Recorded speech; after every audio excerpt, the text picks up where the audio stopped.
قال النبي صلى الله تعالى عليه وسلم ثلاثة لا يكترثون للحساب ولا تفزعهم الصيحة ولا يحزنهم الفزع الأكبر. وقال النبي صلى الله تعالى عليه وسلم ما من شفيع أعظم عند الله يوم القيامة من القرآن لا نبي ولا ملك ولا غيره أو كما قال عليه الصلاة والتسليم. حفظ قرآن کریم کی تکمیل کے اس بابرکت موقع پر اللہ تعالیٰ کے اس گھر میں جمع نیک نصیب میرے بزرگوں اور بھائیوں،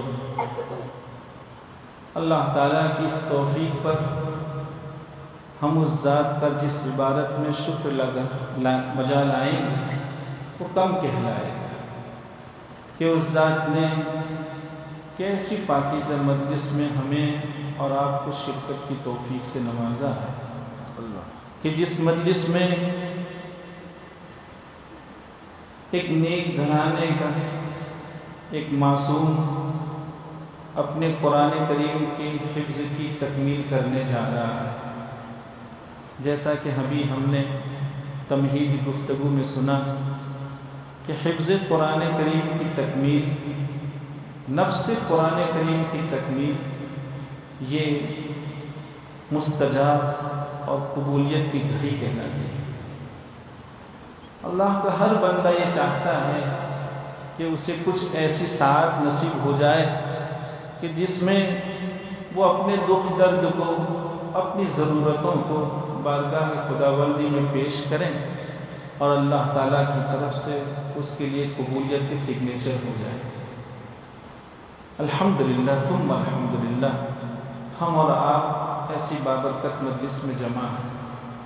میرے بزرگوں اور بھائیوں، جہاں کہیں بھی تحفیظ کے شعبے قائم ہیں، حفظ قرآن کریم کی درسگاہیں قائم ہیں، ان درسگاہوں میں اپنے آپ کو کھپانے والے لوگ وہ ہوا کرتے ہیں جو ہم سب کے لیے ڈھال ہیں. اللہ تعالیٰ کی طرف سے جب اللہ کے بندے معاصی میں مبتلا ہوتے ہیں تو پھر اللہ تعالیٰ کی طرف سے گرفت آتی ہے، آزمائشیں آتی ہیں، ابتلاءات ہوتے ہیں. لیکن ایسے کچھ نیک بندے ہوا کرتے ہیں جو تنہائیوں میں چھوٹی چھوٹی درسگاہوں میں بیٹھ کر اللہ کے کلام کو حفظ کرتے ہیں. ان کے حفظ کی برکت سے اتنے سارے معاصی کے بعد اللہ تعالیٰ کی طرف سے آنے والی گرفت کو بریک لگ جاتا ہے. لہذا یہ ہمارے لیے ڈھال. آپ جانتے ہیں مبارک مہینہ آنے جا رہا ہے. آپ نے حضرات علماء کرام سے سنا ہوگا کہ قرآن کریم کی حفظ کا سلسلہ کوئی نیا سلسلہ نہیں ہے. نزول کی ابتدا ہی سے یہ سلسلہ الحمدللہ جاری اور ساری ہے اور تا قیامت اسے جاری رہنا ہے. اللہ تعالیٰ نے بڑی حکمت سے قرآن کریم کو طویل عرصے تک، جیسا کہ لوگوں نے لکھا ہے، ایک قول کے بموجب 22 سال 2 مہینے اور 2 روز، اور ایک قول کے بموجب 22 سال 5 مہینے اور 14 روز میں قرآن کریم کا نزول ہوا ہے. اتنا طویل عرصہ اسی لیے اللہ تعالیٰ کی طرف سے رہا کہ میرے بندے تھوڑا تھوڑا نازل ہونے والا قرآن کریم اس کو آسانی سے حفظ کر سکے. چنانچہ روز اول ہی سے اس کے حفظ کا سلسلہ جاری. حضرات صحابہ کرام رضی اللہ تعالیٰ عنہم کی ایک تعداد تو وہ تھی جنہوں نے بالمشافہہ ڈائریکٹلی اللہ کے رسول صلی اللہ علیہ وسلم سے قرآن کریم کو حفظ فرمایا. ان میں بھی دو حصے ہیں۔ ایک طبقہ تو وہ تھا جس نے پورا قرآن کریم بارگاہ رسالت میں رہ کر لسان نبوت صلی اللہ علیہ وسلم سے سن کر پورا قرآن کریم حفظ فرمایا۔ تو ایک وہ طبقہ تھا جنہوں نے کچھ حصہ آپ صلی اللہ علیہ وسلم کی خدمت میں رہ کر حفظ فرمایا۔ تو ایک طبقہ وہ ہے جو حضرات صحابہ کرام کے شاگردی میں رہ کر حافظ کہلایا۔ غرض یہ کہ حفظ قرآن کریم کا سلسلہ اسی وقت سے جاری ہے، اور یہ قرآن کریم ہی کا امتیاز ہے۔ آپ جانتے ہیں کہ دنیا میں اور بھی بہت سی کتابیں آئی ہیں، لیکن ان کتابوں کے حفظ کا سلسلہ کسی کتاب کے ساتھ نہیں رہا۔ الحمدللہ قرآن کریم ہی ایک ایسی کتاب ہے، اور امت محمدیہ صلی اللہ علیہ وسلم اسی لیے قابل مبارکباد ہے کہ اس امت نے روز اول سے جاری اس سلسلے کو اب تک باقی رکھا ہے۔ قرآن کریم آپ کو معلوم ہے کہ جیسے حفظ کا سلسلہ تھا، اس کی حفاظت کا اللہ تعالیٰ نے انتظام فرمایا۔ کیا انتظام فرمایا؟ کہ اس کو لکھا بھی گیا۔ تو کتنی محنت سے لکھا گیا معلوم ہے آپ کو کہ قرآن کریم لکھا گیا کہاں لکھا گیا؟ پتھر کی باریک باریک تختیوں پر لکھا گیا۔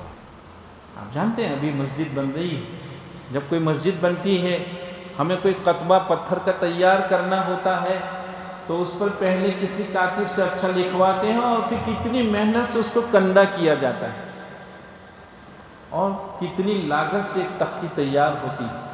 قربان جائیے حضرات صحابہ کرام رضی اللہ تعالیٰ عنہ کے عشق قرآنی پر کہ انہوں نے قرآن کریم کو پتھر کی باریک باریک تختیوں پر کندہ کر کے تختیاں اپنے یہاں محفوظ کر دی۔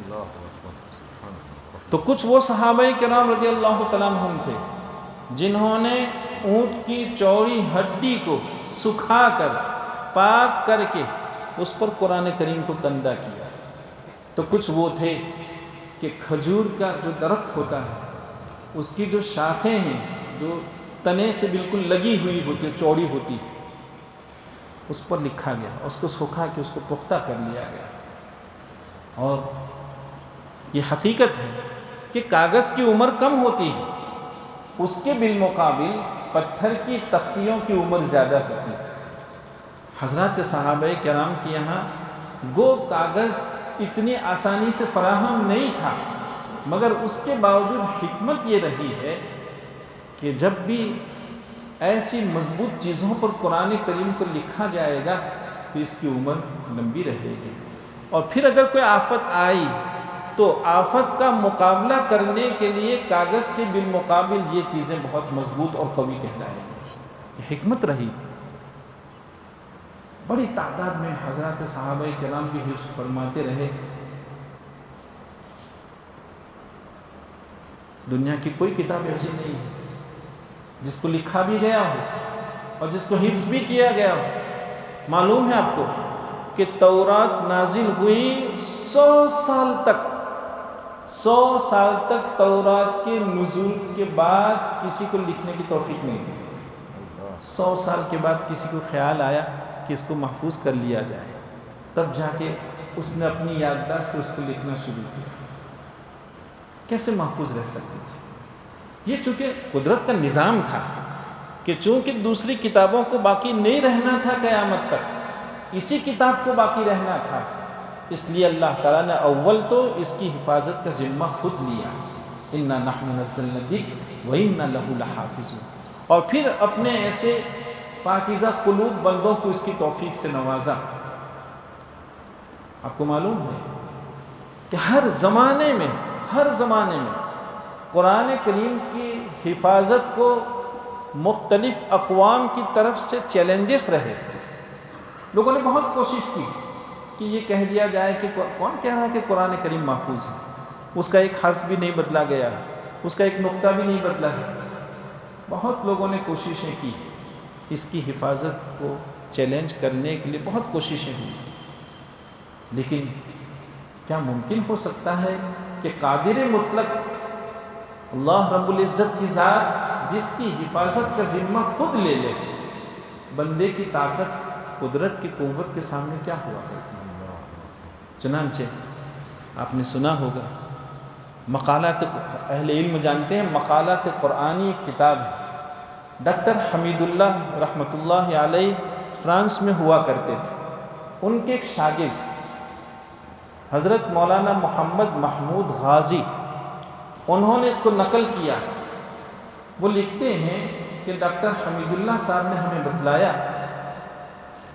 کہ سیکنڈ ورلڈ وار سے پہلے، سیکنڈ جو ورلڈ وار ہوئی اس سے کچھ پہلے انجیل اور تورات کے لوگ جمع ہوئے، اور انہوں نے کہا کہ یہ امت محمدیہ صلی اللہ علیہ وسلم ایسا دعویٰ کرتی رہتی ہے کہ قرآن کریم میں کوئی تبدیلی نہیں ہوئی، کوئی تحریف نہیں ہوئی، ہمیں کوشش کر کے کہیں اس کو ثابت کرنا چاہیے کہ نہیں قرآن کریم جوں کا تو محفوظ نہیں ہے، فلاں فلاں جگہ اس میں کچھ نہ کچھ ترمیم، کچھ نہ کچھ تبدیلی ہوئی۔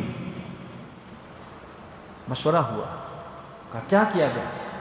بہت بڑی میٹنگ بلائی گئی۔ مشورے میں یہ طے پایا کہ دنیا کے جتنے بھی ممالک ہیں جہاں مسلمانوں کی اکثریت آباد ہے، بڑی تعداد میں مسلمان وہاں آباد ہیں، وہاں قرآن کریم کے جتنے نسخے ہیں ان کو جمع کرو، اور ادھر توریت کے نسخے بھی جمع کرو، انجیل کے نسخے بھی جمع کرو۔ لکھا ہے کہ اس میٹنگ کے بعد ایک بہت بڑی عمارت، صرف اسی مشن کے لیے ایک بہت بڑی عمارت تعمیر کی گئی، اور بڑی تعداد میں لوگ اس میں مصروف ہو گئے۔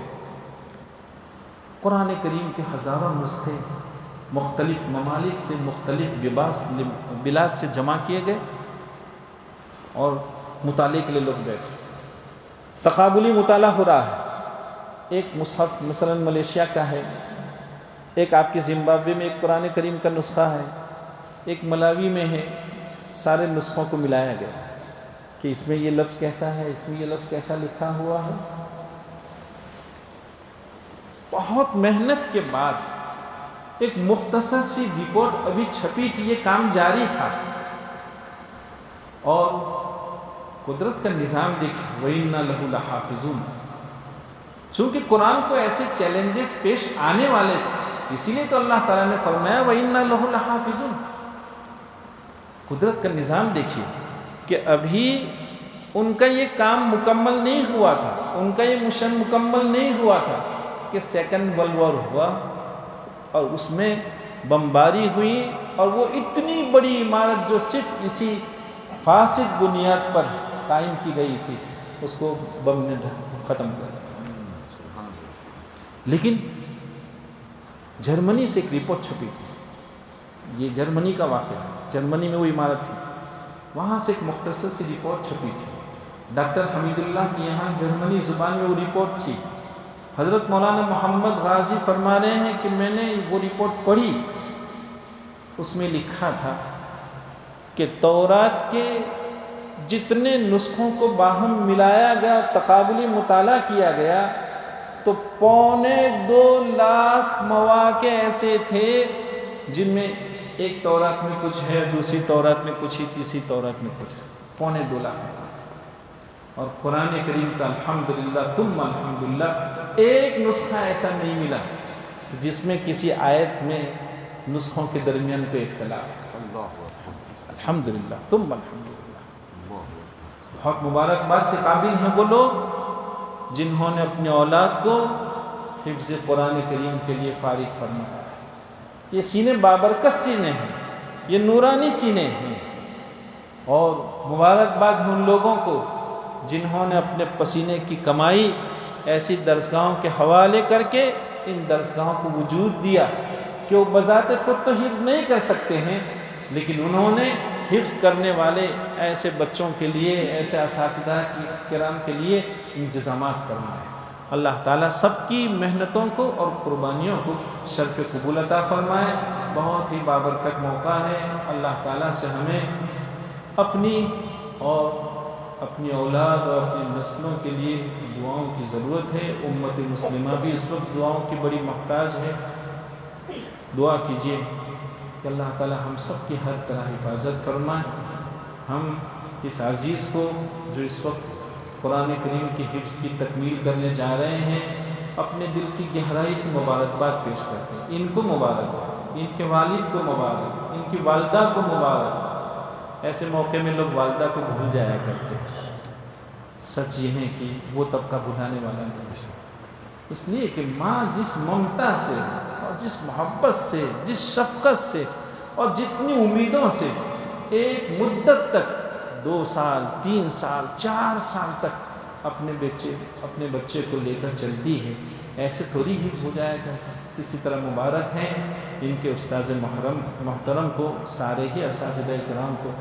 اللہ تعالی ہم سب کے میزان عمل میں اس کو فرمائے۔ وآخر دعوانا ان الحمد للہ رب العالمین۔